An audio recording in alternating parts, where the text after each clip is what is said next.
How's it going, people? Simon Slappy here, and this is your complete guide to the Kindred Spirits Quest. Brand new, just come out today.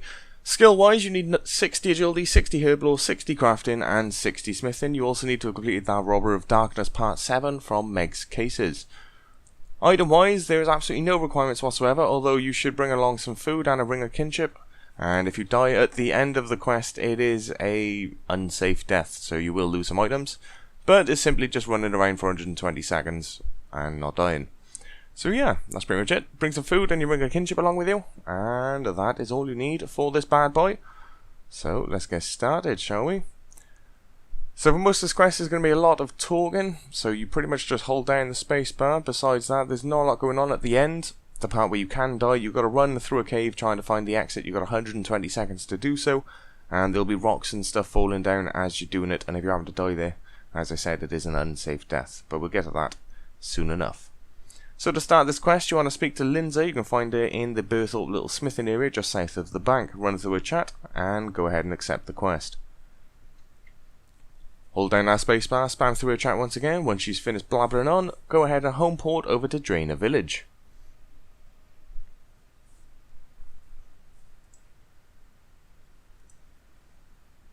So once you're over in Drainer, we need to speak to Romia, which is the Zamorak god emissary. You'll find her next to Aggie the Witch's little house, so run down towards your south until you come across Ned's house, and just a touch west of that you'll find Romia by here. Go ahead and speak to her, choose option 1, Kindred Spirits Quest. Run through the chat again. Doesn't really matter which one you choose, so choose option 1.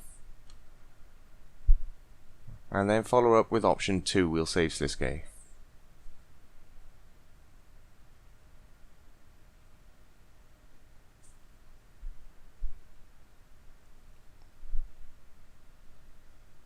So at this point we now need to make our way up over to Daemonheim. So if you've got your ring of kinship on you, go ahead and teleport up there. If not, for whatever reason, then there's a bank directly south of you. You can go ahead and grab it there like you see me doing in screen right now.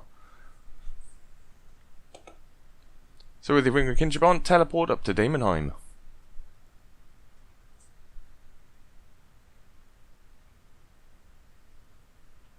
Once here, you want to head a touch to your east. You'll find some stairs leading down to your south. Make your way down them, and almost directly south of that you'll find Lindsay and a trapdoor.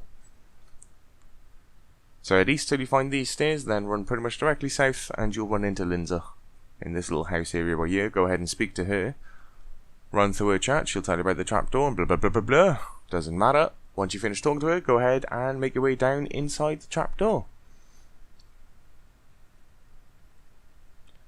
If for whatever reason it won't let you in, you need 6 imagery spots at this point, so 6 empty imagery slots is what you need. Go ahead and eat some food if your imagery is full of that. Once you have 6 imagery spots free, you're good to go. Choose option 1, yes, make your way in, and you'll be treated with a nice little cutscene.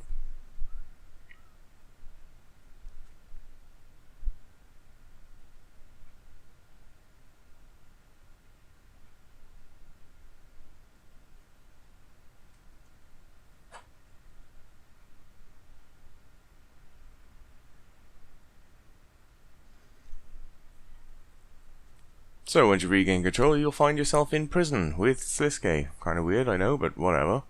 Start off by interacting with the guard. And just quickly run through the chat. Then you want to speak to Sliske. And run through all of his chat. And it's time for us to try and escape this place. There's quite a few stages. And if you've just started this quest, it's literally just come out. Some of the items do randomly go invisible. So I do have the instructions on screen if at any point you do get lost. I dare say this will be updated by the time you've come to play this later on though. Either way, once you're ready, speak to Sliske again and choose option 1. Run through his chat some more, and now you want to talk to the guard once again.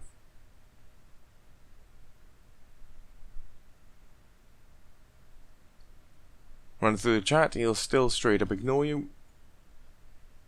Not to worry, once you've done so, he'll end up giving you a plate of food. Once you've obtained that, go ahead and speak to Sliske again. Run through his chat. Choose option 1, go ahead and seduce him. And then once you've done that, go ahead and use that food on the latrine pit, which is the toilet in the weird window looking thing, in case you don't know.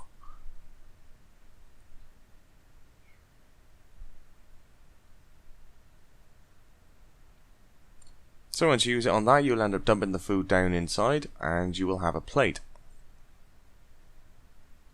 Go ahead and speak to Sliske once more, run through his chat, and then on the wall next to the latrine pit you'll see kind of a discoloured stone rock in the wall. Go ahead and use your plate on that, and you'll end up receiving a brick.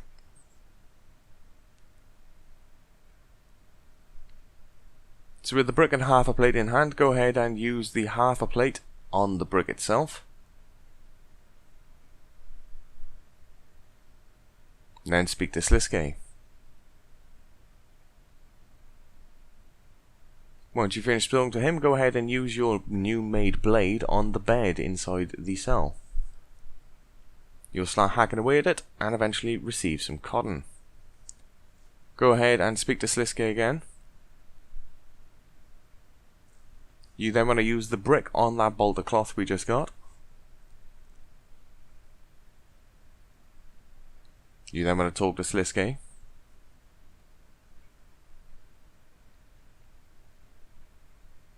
You will then rob the potion from the little shelf on the side and get beaten up by one of the guards for it. Good times. Unlucky Sliske.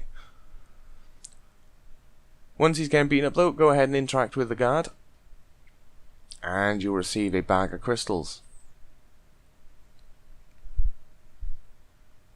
If for whatever reason you didn't manage to do it, then go ahead and speak to Sliske again and you'll distract the guard. You can go ahead and steal them off him. With the crystals in hand though, go ahead and use them on the latrine pit and you'll drop them down as well. Then you want to speak to Sliske again and you receive the vial from him. Go ahead and use your bolt of cloth with the vial.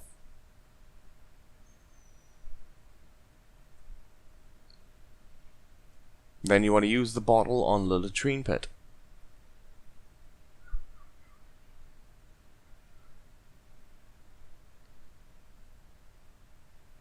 Then speak to Sliske once more.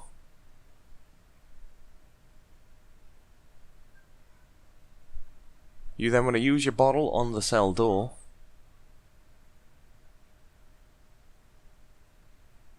Then speak to Sliske once more.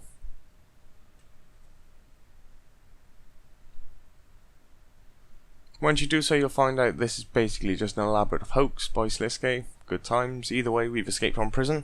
Once you finish talking to him, go ahead and exit through your cell door and through either the door in your west or your east.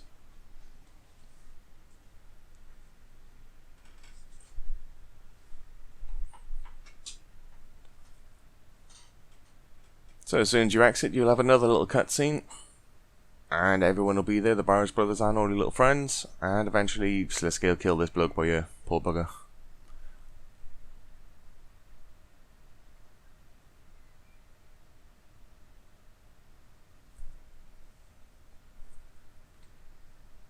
As always, run through the chat, just hold down that spacebar, son. That's all you need to do. Choose whichever option you want, it doesn't particularly matter.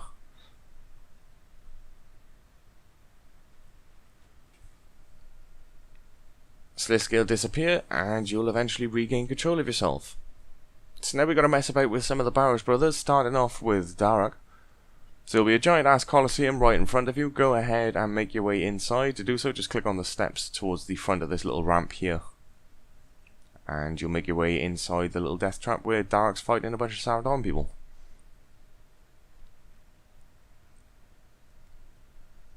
Once inside, go ahead and speak to Verac. Run through all of his chat, and eventually choose the option for him to kill himself. Just let himself die.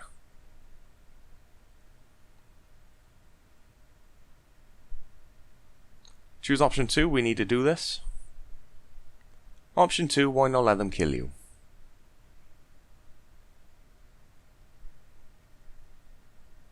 Option 2, you're already dead. When you do so, Verac will eventually just semi-suicide, and go ahead and talk to him again. run through the chat, he'll thank you, and then we move on to the next section. So this section is, well, fairly annoying. It's a giant maze, you're controlling Ahrim through all of it, you just walk around, and the general premise is you need to get to the centre. There's no easy way to describe how to do this, so I'm going to show you what I found and the completed map, which will be up in the top left corner of the screen right now. So this is the pathway I ended up taking in order to get to the centre. I recommend you do the same. When you run across and randomly through here, you'll find these blue little grates on the floor. At these points, Sliske will tell Ahrim to go one way or the other, and if Ahrim follows Sliske, then yeah, you'll go in that direction. You can try to convince Ahrim to stay there and get hit by the blue flame, so if you do need to go left in order to follow my maze I've got at the top left, or right, or north or south, then try to follow that pathway by convincing Ahrim one way or the other to do so. So it's fairly annoying. I've sped up through this. This will take you a fair amount of time. It's kind of annoying to get around. But as I said, that's pretty much the full complete maze up in the top left corner of the screen. Just try to follow that as best as you can. And you will end up completing this and ending in the centre of the maze. Besides that, not much else to this bit. When you're on the blue grates, you'll be told to go one way or the other by Sliske. You can try to convince Ahrim to ignore him and go the other way. But yeah, that's pretty much it for this maze.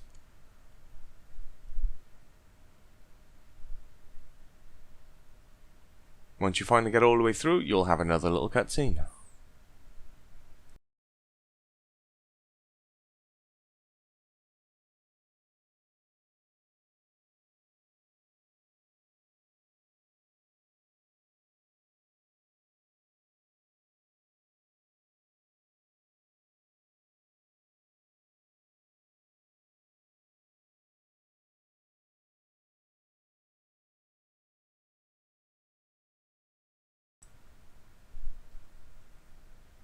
So, once you're finally in the centre, you get this little cutscene here.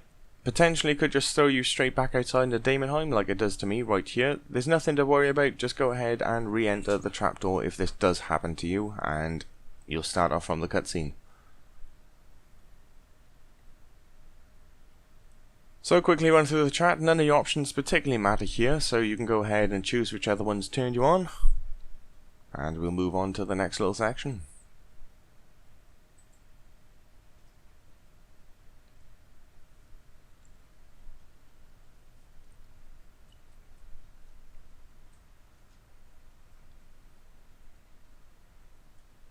As I said, choose whichever options you want. It doesn't particularly matter which ones you choose. It's just a weird conversation between Isolde, Guthun and Ahrim, and depending on your options, Isolde will get killed by the looks. Either way, spam through it. Hold down that space bar.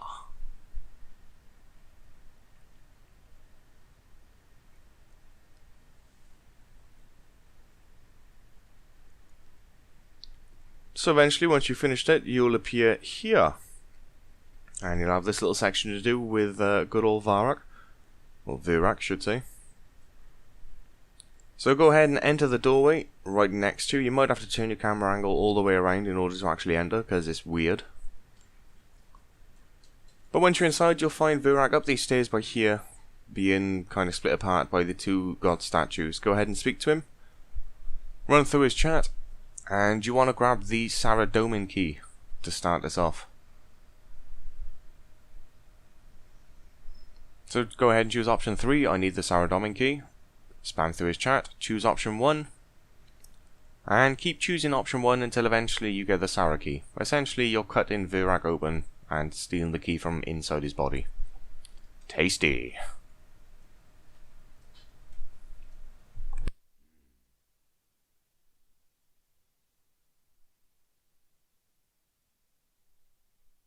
So eventually, once you finally obtain that Saradomin key, go ahead and use it on the Saradomin statue on the left hand side. You'll pop it in here, and it'll release Verac, and the statue will smash through the wall. Once you regain control, you want to go ahead and speak to Verac right in the centre.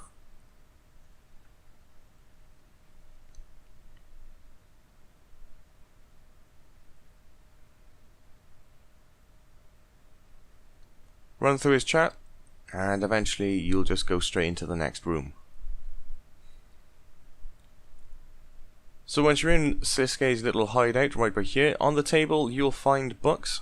So you'll find one right by here on the far west side. You'll find a second one on this far west side as well. Go ahead and pick that up. You then want to go east on this room, and you'll find another table inside this room with another book on. Go ahead and pick this third book up. Then you want to head east into the next room where you'll find the fourth book. And then in the first room where we start picking up books, you'll see this giant purple pink looking globe thing on the left hand side. Go ahead and click on that bad boy, and you'll receive a cutscene with Sliske and the Stoner Jazz.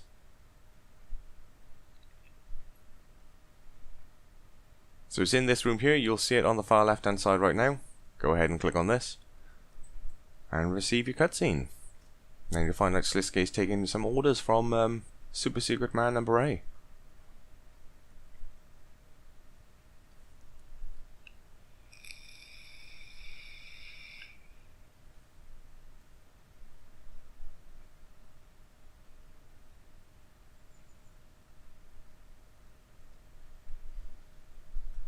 With that, you'll obtain 5 out of 5 of Sliske's secrets. In the centre of this room, you'll see that dodgy purple glowing thing, the Shadow Orb. Go ahead and click on that bad boy, and you'll appear in another room. This time, you'll be playing as Linza.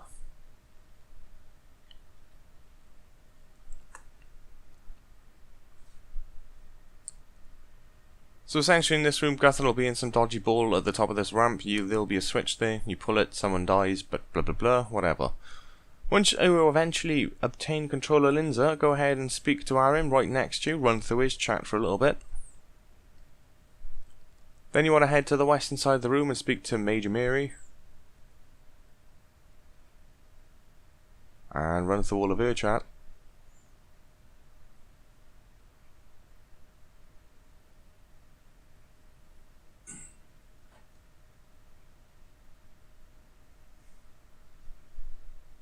Once you finish talking to her, you want to head to the north side of this room and go ahead and speak to Meg.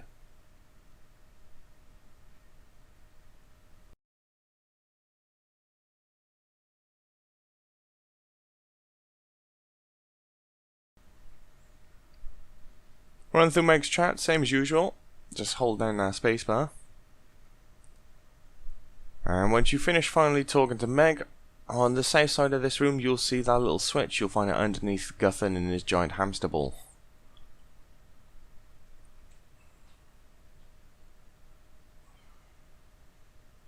So make your way south and try to pull the lever.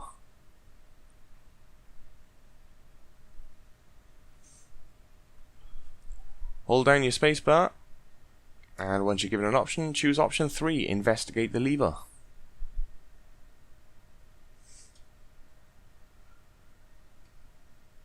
Run through the chat some more, and then Meg will offer to kind of impersonate you. Choose whichever one of these, it doesn't particularly matter which one you choose. Just run through the chat for a bit, and eventually you'll have a nice little cutscene, and Sliske will go a bit bonkers.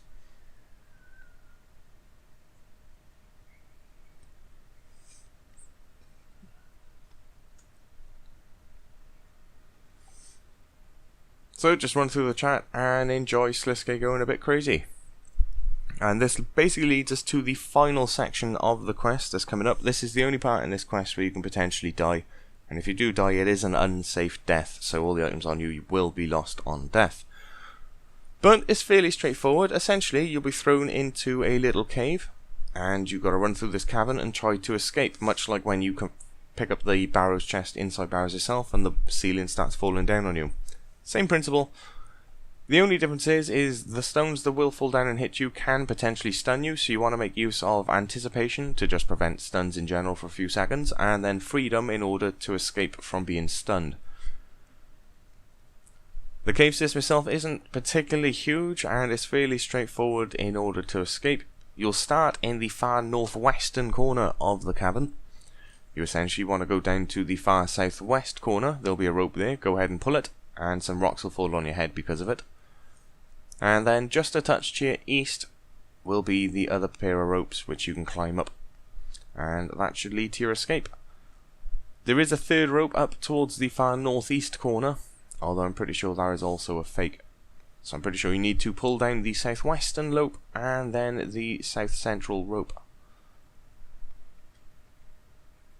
If you're curious, just kind of wait on one of the chat boxes inside this cutscene, and then carry on watching the rest of this video and you can see exactly what you need to do before you go straight into it. Because if you finish this cutscene, you'll just appear inside the cavern and then you've got to run. So for safety's sake, I do recommend just stopping on one of the chat boxes right now and watching the rest of this video before you go ahead and do it. Besides that, that's pretty much it. Hold down your spacebar, same as usual, to spam through this, and we'll start the final section.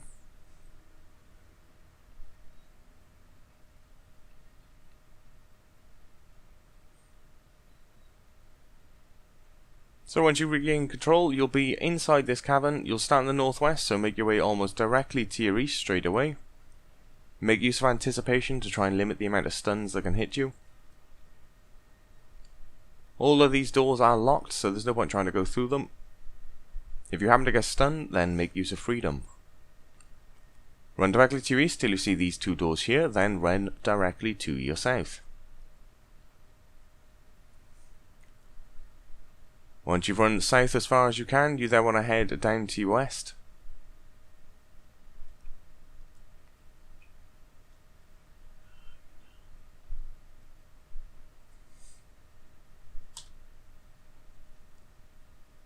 Again, make use of anticipation and freedom whenever you need it. Besides that, keep spamming and running all the way to your west. Once you've hit the wall on the far west side, run north.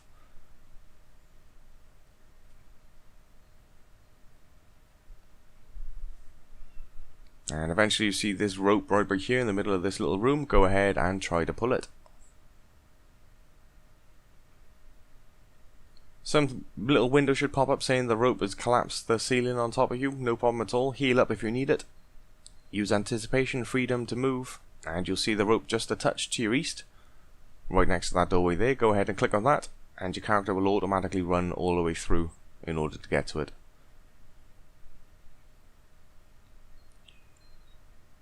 So essentially run to your south now, go east one until you can go north again, and then run all the way to your north.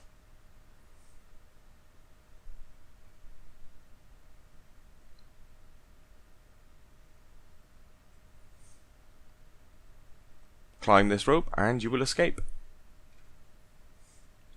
Upon doing so, you will appear over in the Barrows Mounds. Run through the chat nice and quick, and then speak to Verac just a touch to your south. Run through his chat. And that, ladies and gents, is pretty much it. That is all you need to do in order to complete this bad boy quest, and you are done. Done and dusted. So what did you get for completing it then? Well, you gain 25k Herblore XP, Crafting XP, Smithing XP, and Agility XP. And you also now have access to the new Barrow sister, Linza the Disgraced, as well as obtaining her equipment.